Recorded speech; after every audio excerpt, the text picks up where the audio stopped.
I know many people, I have heard many people discuss about, okay, you made promises, you haven't kept some of them. As we talk today, in 6 months' time, the stadium in Wote will be complete. In 3 months' time, the stadium in Chuka will be complete. In 3 months' time, the stadium in Moyale will be complete. In 6 months' time, the stadium in Kamarin in West Pokot, which is historic, will be complete. In a couple of months, the stadium in Eldoret will be complete.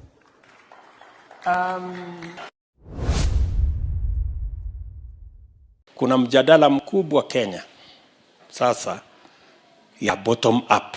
Pengine mnashangaa hii bottom up inaanzia wapi? Hii bottom na inasumbua watu, imesumbua watu wengi sana. Watu wamechanganyikiwa vibaya sana na hii bottom up. Lakini to explain, it is about remembering the weak. Na Biblia inasema, and I want the gentleman who went to Sunday school here, usome katika Zaburi 113 mstari wa 7 na 8. Zaburi, neno la Mungu linatuambia Mungu humtoa mtu mnyonge mavumbini. Hiyo canal mumesikia hapa, primary canal 31 kilometers, secondary canals another 30 kilometers, tertiary canals another 40 kilometers. Ukiangalia kwa ujumla zile canals zitajengwa hapa, the primary, the secondary, the tertiary canals, itakuwa kilomita 100 ya canals ambazo zitajengwa hapa kuhakikisha kwamba maji inatembea kwa canals, haiendi kwa mashamba ya watu. The Public Accounts Committee has openly accused Ruto of launching ghost projects. He purportedly commissioned the Lower Nzoia irrigation project without the involvement of parent ministries and claimed credit for it.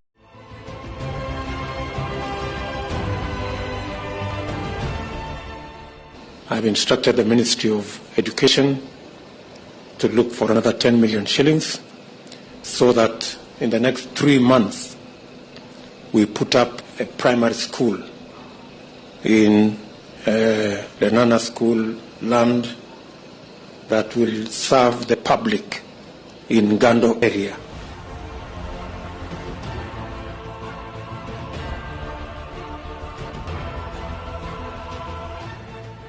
Na Naivasha hii katika mipango ya Jubilee tumesema tutajenga industrial park kubwa hapa Naivasha ya mambo ya leather na textile ambayo itaajiri vijana zaidi ya 100,000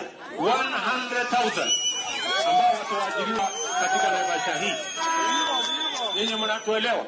Mwaka huu vijana wa Kenya, they have a destiny, they have a date with destiny. Tumesema tuko na Marshall Plan ya ajira ya vijana wa taifa letu la Kenya. Na tumesema, na nataka vijana wa Mount Elgon mnisikize vizuri, tumesema tunaweka bilioni 200 kwa mambo ya leather, textile, agroprocessing, value addition. Hakuna tena mambo ya evictions katika Nairobi. Kama kutakuwa na maneno, ni maneno ya relocation ambayo itakuwa ni kwa utaratibu bila ya mwananchi kuvunjiwa nyumba. Huwezi kutoka nyumbani alafu narudi jioni unakuta masufuria barabarani na blanketi sijui imekaa wapi. That one will not happen again. We want to make sure that we are an orderly, humane society that respects the right of everybody. This turn deafness, greed and callous indifference must stop. We therefore call on the National Treasury to account for all diversions of funds out of Petroleum Development Fund and to restore the fuel subsidy mechanism without delay. The Treasury must rise to its constitutional accountability and live up to the Public Finance Management Act. Failure to do the right thing will convert the National Treasury into a cog in state capture and corruption that will destroy our country. We demand that public officials responsible listen to the agonized cries of millions of suffering Kenyans and abandon their exclusive and destructive subservience to cartels and barons of state capture and do something about the rapidly deepening economic crisis. Hizi nikiongea na nyinyi tunakimbizana na wale watu wa Kora ambao wanauza gas kinyume ya sheria. Tunakimbizana na hawa vibaya sana. Kwa sababu we have to remove all the illegal fillers because they are destroying this market and they are undermining our efforts. Na unaweza hakikishia Wakenya kwamba budget tukipitisha tutapunguza gharama ya gas kati ya shilingi 300 na 500 kwa mtungi. Kwanza mtungi, wacha gas ile tunapunguza kati ya shilingi 300 na 500 ni mtungi yenyewe. Ndio sasa uongeze gas ndani yake. Lakini mheshimiwa, ukiwa Samburu, nakumbuka vizuri sana ulipotoa tangazo la kwanza tena baadaye katika ukumbi wa mikutano ya kimataifa na akina mama hapa KICC, ukutaja masuala ya kwamba lazima mswada wa fedha wa mwaka 2023 upite kwanza. Ulitangaza tu waziwazi kwamba utapunguza na itakuwa ni hewala kwa kila Mkenya. Sasa mimi nataka nikuulize wewe, hii ni nchi ambayo inafuata sheria. Si umesikia huyu bwana akiniuliza utafanya ni kwa sababu gani? We are a country governed by the rule of law. Nimekueleza kama tungepitisha hiyo mswada kutumia supplementary budget mwezi wa 6 ingewezekana. Lakini kwa sababu hatukupitisha, tutapitisha sasa katika budget yenyewe. One final request I want to make to my governors. As you know, ladies and gentlemen, whenever there is money for you, I do my very best to release that money. You are witnesses, even if you don't want to agree. Right? But now I have another problem, because many people are telling me now, you're spoiling governors with a lot of money. Because, as I talk to you, there is 50 billion Kenya shillings lying at the central bank. My request to you is please spend this money. I mean, if you spend this money, we will have many Kenyans who are either suppliers or programs roll out, and now I am going to add you more money. So my request to you is let us make sure that we roll out our programs, we spend these resources. It's good for our economy, and it makes me also collect more tax so that I can do what I have to do. Kabla ya mwisho wa mwaka huu, before December this year, kila mmoja wenu utakuwa na bima ya afya ya NHIF. Na kila mtu utaenda hospitalini, utatibiwa, kadi ya NHIF itakusimamia, utaenda nyumbani bila kulipa pesa yoyote. Tumesema kabla ya Disemba mwaka huu, serikali hii ya Kenya Kwanza tutahakikisha kwamba kila Mkenya atakuwa na bima ya afya ya NHIF kabla ya Disemba mwaka huu. Every citizen. Hatutakuwa tunatafuta madeni kutoka China na mahali ingine ambayo sasa inatuletea kisirani. The Kenyan president is seeking another loan of about $1 billion from China to complete a stalled road construction project, shifting his earlier stance when his coalition had accused the former president of excessive borrowing during last year's election campaign. We have accepted that we are not going to appoint any member of the opposition into government because we want a vibrant opposition. We want an opposition that will keep government in check because we have nothing to hide and we want to run an accountable government. So we appreciate their role. We wish them well in their role, but we will play our role as effectively as we can. Si tumekubaliana jameni ya kwamba sisi wote tupande miti.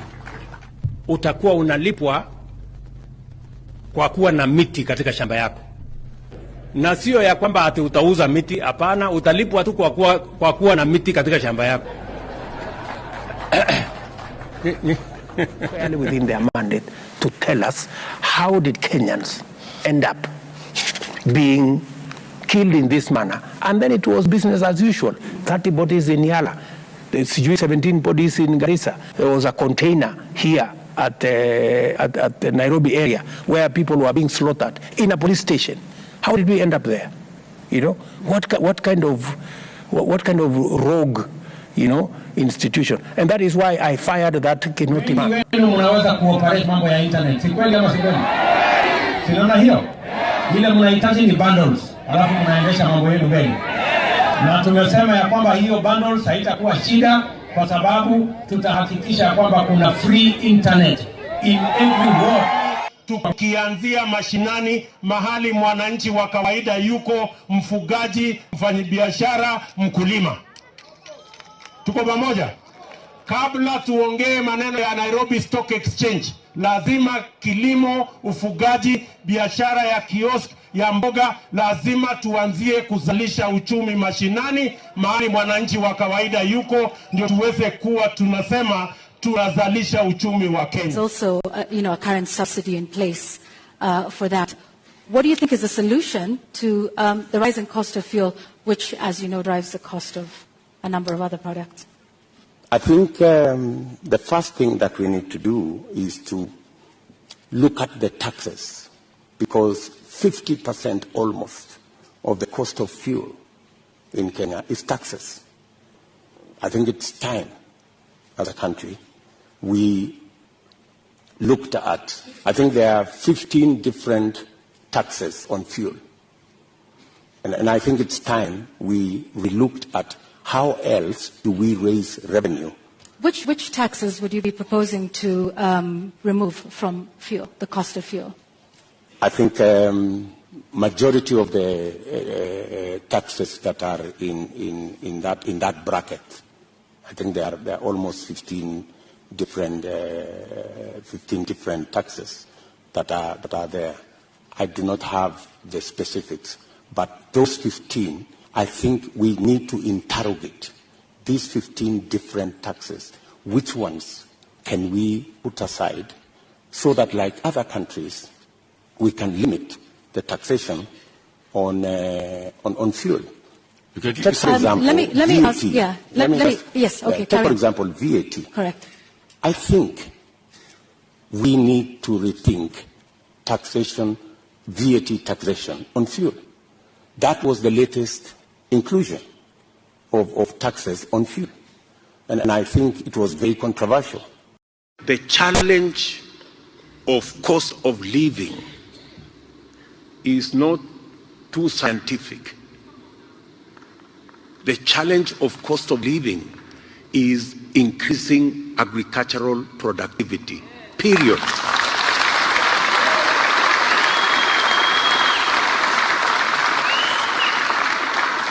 This whole story about Ukraine and all this is a lost cause.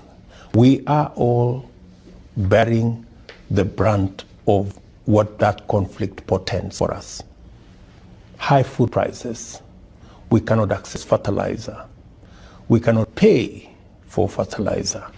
Transport for commodities, cereals, fertilizer is all clogged up with the sanctions around it and with everything else that come with it.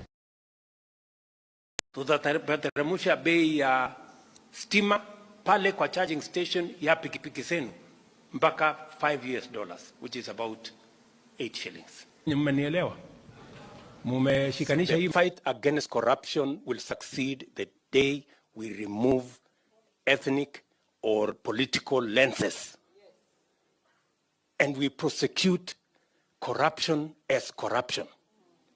The day we avoid the weaponization and criminalization of politics or political opinion and using the criminal justice system to try and blackmail and intimidate people on matters to do with politics. That is the day we will succeed with the fight against corruption, when we stop that. Nataka niwaambie hii mafuta inaongezwa usiku na mchana.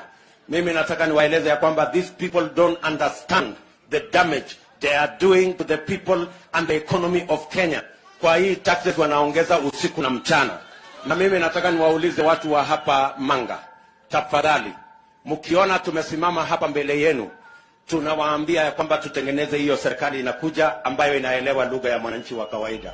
That the critical primary responsibility that is on the Jubilee government and which we have pledged is to grow this economy by double digits. Last night, I had the privilege to share a meal and a discussion with the Prime Minister of Ethiopia. Because Ethiopia grows its economy by 12%. There is no reason, ladies and gentlemen, with the resources we have, why our economy in 5 years will not be growing by double digits. We are confident. Mafuta ndio hiyo imepanda bei. Si namna hiyo? Sasa badala ya watu kushughulikia mafuta, wanaanza mambo ya fitina, ati wananipangia. Sasa mnanipangia nini? Pangieni mafuta kwanza iteremke chini. Ama ni aje? Ama ni aje? Wadosi wengine hapo wanajaribu kusema ati huyu deputy president anachochea watu wa huko chini. Sasa mimi nataka niwaulize watu wa Kakamega. Mimi nikisema kabla nyinyi hamujatengeneza vyeo, wacha kwanza tutafutie vijana kazi. Hiyo ni kuchochea watu? Kwani Kenya hii ilikuwa yao peke yao? Mimi nikisema kabla hamujaanza kusema mnagawana mamlaka, wacha tutafutie mama mboga, wacha tutafutie mtu ya mkokoteni, wacha tutafutie mtu ya bodaboda, pesa waweze kukopa kwa riba ya chini bila ya kuulizwa security, ndio wao pia biashara yao iinuke. Hiyo ni kuchochea mtu? Kumbe mama mboga alikuwa ni Aisha Juma. Kumbe mama mboga alikuwa Penina Malonza. Mtu wa bodaboda alikuwa ni Bwana Mutua. Mtu wa bodaboda alikuwa ni Bwana Mutua. Mtu wa baisikeli alikuwa Ababu na Mwamba. Mtu wa baisikeli alikuwa Ababu na Mwamba. Mtu wa jua kali alikuwa Kithure Kindiki. Mtu wa jua kali alikuwa Kithure Kindiki. Mwanabiashara mdogo alikuwa ni Moses Kuria. Mwanabiashara mdogo ni Malaya wa Aga Khan. Asla mashinani asla mashinani ni Adeni Ndwale. Asla mashinani ni Adeni Ndwale. Vijana wengi hawana kazi, hawana njia ya kupata mkopo. Tunawaambia vijana Nairobi na Kenya, serikali ya Jubilee tutaweka hazina maalum, kwa sababu tunajua vijana wengi na kina mama wakienda kwa bank kutafuta mkopo, wanaulizwa security, wanaulizwa logbook ya gari, wanaulizwa title deed ya shamba. Vijana wengi na kina mama mashinani hawana title deed ya shamba, hawana logbook ya gari, lakini wako na uwezo wa kufanya biashara. Ni kweli ama si kweli? Sisi kama Jubilee Coalition tunasema tutaweka hazina maalum kama CDF kupatia vijana na kina mama pesa ya kufanya biashara mashinani bila ya kulipishwa interest, bila ya kuulizwa lete logbook, bila ya kuulizwa lete title deed, ili tuweze kuzalisha uchumi mashinani, tuondoe umaskini kwa mwaka ujao. Kabla hatujapanga mambo mengine yoyote, vile tulikuwa tumepanga ndani ya Big Four na Rais Uhuru Kenyatta, tunaweka bilioni 100 next year kwa mambo ya housing, agroprocessing, value addition, manufacturing, ili tupange ajira ya hawa vijana wa taifa letu la Kenya.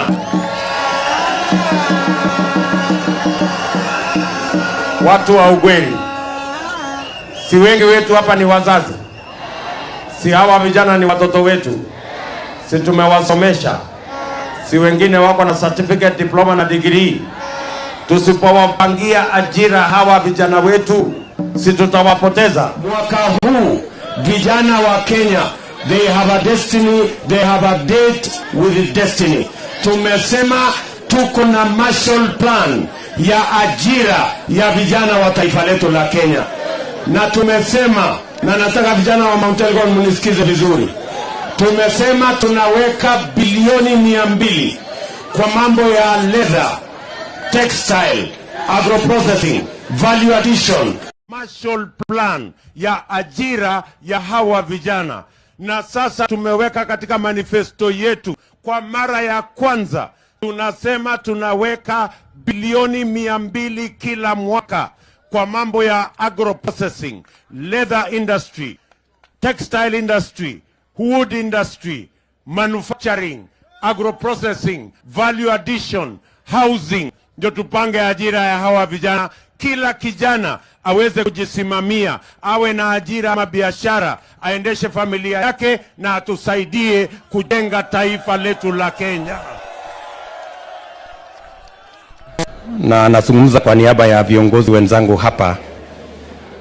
Tumesema watu wengi kama wewe, wamama mboga wengi kama wewe, na wafanyabiashara wengine wengi wanaofanya biashara ndogo ndogo Kenya, wanaitwa micro and small enterprise, wale wa chini ambao kwa sasa wanakopa pesa kwa riba ya juu sana.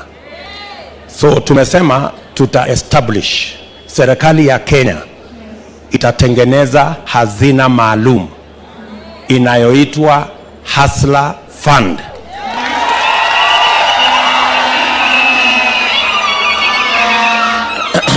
Na hiyo Hustler Fund tutaweka pesa ya serikali shilingi bilioni 50.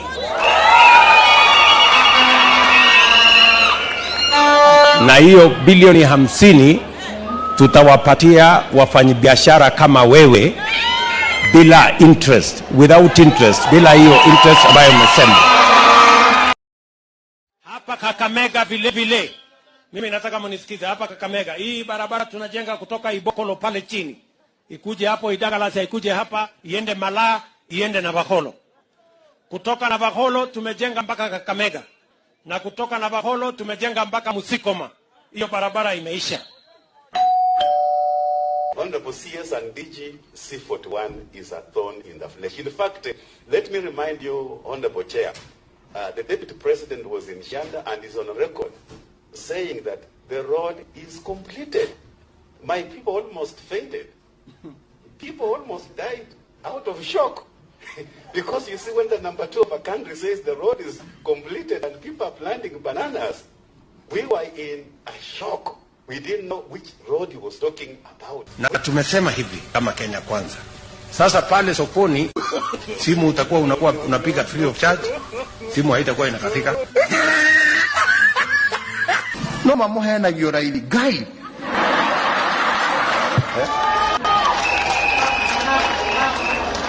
I commit to provide mothers of newborn babies with diapers for their children for a minimum of 3 months paid for by the government of Kenya. Tutajenga dams kubwa 57 na dams zile zingine maelfu kuhakikisha kwamba tatizo ya maji inashughulikiwa.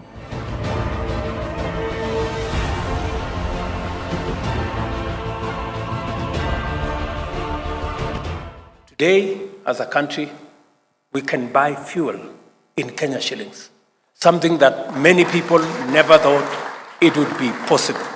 From this month of April, all our fuel marketers and all the people in that space, they will be able to buy our products, fuel products, in Kenya shillings. And it will remove pressure on our dollars. In fact, in the next 1 month or so, you will see dollars coming down, the exchange rate coming down in a very phenomenal way. In fact, in my estimation, in the next couple of months, the exchange rate will come below 120 shillings. Maybe 115, you never know.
pigia makelele, mbona umeenda safari hii, mbona umeenda safari hii. Hiyo ndio kazi yangu ya rais. Mimi ndio chief agent ya Kenya, mimi ndio ambassador ya Kenya ya kupanga vile Kenya itasonga mbele.